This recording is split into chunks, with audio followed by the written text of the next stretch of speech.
I think biotech is it's gonna be miniaturized back to kind of that inventing the future and what the future looks like as it relates to life sciences and medicine. I think it's going to be back to the future in the sense that it's back to the individual, but back to the individual in a very powerful, personalized way, understanding at the genetic level what the underlying pathology is with a patient, and advances in science to be able to treat those patients, and over time preventative tools that allow us to live healthier lives. So I think you'll see a lot more integration of understanding through diagnostics how to lead healthier lives.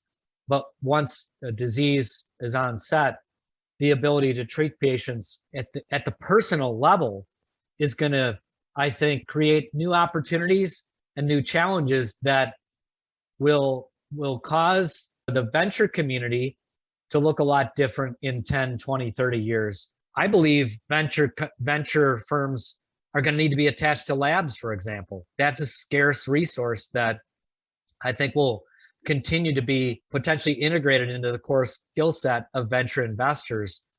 Does a venture firm and its application of a lab tool and technology begin to look more like a company today? And how are you going to parcel out and treat at the patient level in a more systemized fashion, in a scalable way?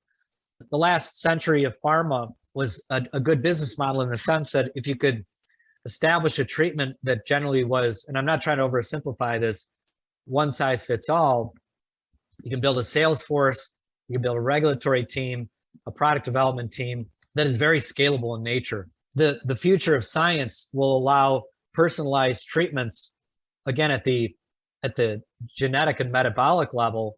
If we're going to do that, what's a delivery method, and what are the new business models that are going to be functional to be able to deliver a personalized medicine with life-saving treatments or preventative health measures, for that matter, at the individual level?